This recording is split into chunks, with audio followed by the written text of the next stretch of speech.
उस रात चाँद भी शर्मा गया था जब उसने पहली बार उसकी आंखों में अपनी दुनिया देखी। सन 1857 की गर्मियों की एक उमस भरी रात थी। अवध की रियासत में नवाबी शहर लखनऊ के एक पुराने हवेली के आंगन में चमेली के फूलों की महक हवा में तैर रही थी। यहाँ रहती थी शायरा, एक ऐसी लड़की जिसकी शायरी नवाबों के दिलों को छू लेती थी। उसकी आवाज में जादू था और उसकी आंखों में एक अनकहा दर्द। दूसरी ओर था रंजीत, एक सिपाही जो अंग्रेजी फौज के खिलाफ बगावत की आग में जल रहा था। शायरा की शायरी की एक महफिल में रंजीत पहली बार आया। उसकी वर्दी पर धूल थी मगर आंखों में एक चमक। तुम्हारी शायरी में आजादी की बात क्यों नहीं? उसने महफिल के बाद शायरा से पूछा। शायरा मुस्कुराई, कविता दिल की बात कहती है सिपाही। आजादी का जुनून तुम्हारे खून में है, मेरी स्याही में नहीं। दिन बीते और दोनों की मुलाकातें बढ़ी।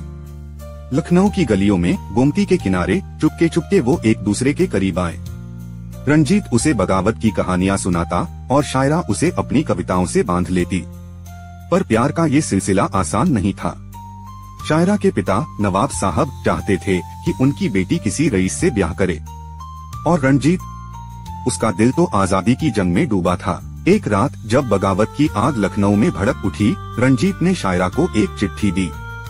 मैं लड़ने जा रहा हूँ शायरा, अगर जीवित लौटा तो तुम्हें लेने आऊंगा। शायरा की आंखों में आंसू थे पर उसने हिम्मत बांधी।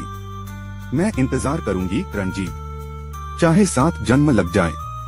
ट्विस्ट, मगर रंजीत कभी लौटा ही नहीं। जंग में उसकी शहादत की खबर आई। शायरा टूट गई।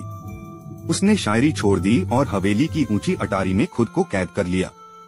सालों बाद जब हवेली टूटी तो उसकी दीवारों में एक चिट्ठी मिली, रंजीत की लिखी आखिरी चिट्ठी। उसमें लिखा था, शायरा, मैं लड़ाई में नहीं मरा, मुझे नवाब साहब ने पकड़वाया। मैं अब भी जीवित हूँ पर कैद में। शायरा ने वो चिट्ठी पढ़ी और उसकी आंखों में आग भड़क उठी। उसने कसम खाई कि वो अपने प्यार को ढूंढेगी, चाहे दुनिया की हर जेल तोड़नी पड़े। उस रात लखनऊ की गलियों में एक और बगावत की कहानी शुरू हुई, एक औरत की जो अपने प्यार की खातिर लड़ने को तैयार थी। क्या शायरा अपने रंजीत को ढूंढ पाएगी या ये प्यार सिर्फ एक अधूरी कविता बनकर रह जाएगा?